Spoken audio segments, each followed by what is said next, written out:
Secret recipe MDH का जीरा SIP जल जीरा मसाला। सिप सिप जीरा सिप MDH का जल जीरा सिप MDH का जल जीरा सिप। और देखें इन सब के बीच खबर ये सामने आ रही कि यूक्रेन से एयर डिफेंस सिस्टम को शिफ्ट किया गया। आखिर इसका मतलब क्या है? यूएस ने शिफ्ट किया है अपना एयर डिफेंस सिस्टम। और देखिए आप ये जो जानकारी है इसको समझना चाहेंगे बिल्कुल वाकई में समीर कि आखिर इसका मतलब क्या है और ये शिफ्ट करने के पीछे क्या रणनीति है। मनीष, अगर आप इस खबर को समझा पाए। देखिए, सीधी सी बात है कि इस वक्त यूएस की कोशिश ये है कि देर सबेर इजराइल के युद्ध में यूएस को आना ही पड़ेगा और इसलिए वो अपनी एयर डिफेंस सिस्टम को, अपने एयरक्राफ्ट कैरियर को उसी हिसाब से शिफ्ट कर रहे हैं ताकि जिस वक्त यूएस की एक्टिव एंगेजमेंट होगी उस वक्त उन्हें ये air defence system, aircraft carrier, ये सब काम आएंगे। आप देखिए, यूएसएस निमित्त जो कि इंडो पैसिफिक में था, उनको उन्होंने मिडिल ईस्ट की तरफ मूव किया। 8 already aircraft carrier middle east में, चाहे रेड सी में, मेडिटेरेनियन सी में मौजूद है। उसके अलावा अगर आप देखें तो सिर्फ इजराइल में 7 लाख अमेरिकी लोग मौजूद हैं और अमेरिकी सैनिक और अमेरिकी तमाम मिलिट्री एसेट्स मौजूद हैं।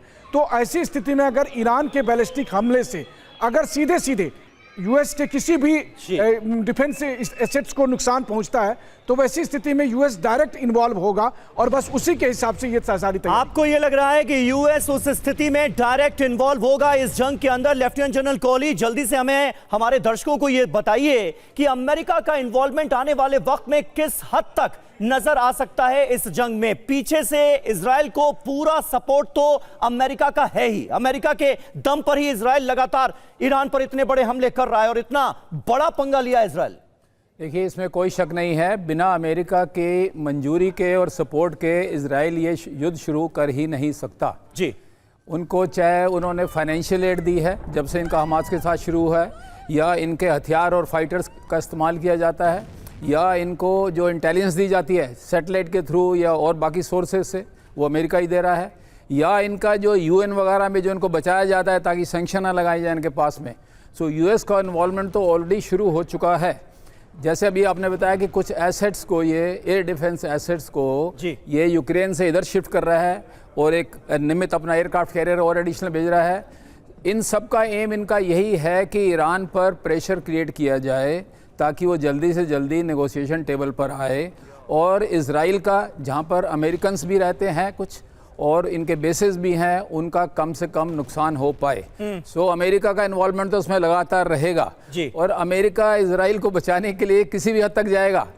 देखिए, अगर उसके इनके जो न्यूक्लियर ठिकाने हैं ईरान के, वो अंडरग्राउंड हैं। इजराइल के पास ऐसे हथियार नहीं है कि वो उनको वहां से निकाल सके। नतांज में भी सिर्फ जो ऊपर के जो हिस्सा था उनका ही नुकसान हुआ है। जो बड़े बॉम्ब्स हैं 2000 किलो टन वाले, इस टाइप के बॉम्ब्स हैं जो अंदर तक सुराख करके मारते हैं धरती में, बिल्कुल वो अमेरिका के पास है। बिल्कुल बंकर बस्टर बॉम्ब का आप जिक्र कर रहे हैं जिसके जरिए न्यूक्लियर ठिकानों को बर्बाद किया जा सकता है और उसके लिए इजराइल को अमेरिका की मदद चाहिए ही होगी। ये है सीक्रेट रेसिपी MDH का जीरा सिप जल जीरा मसाला। सिप सिप जीरा सिप MDH का जल जीरा सिप MDH का जल जीरा सिप।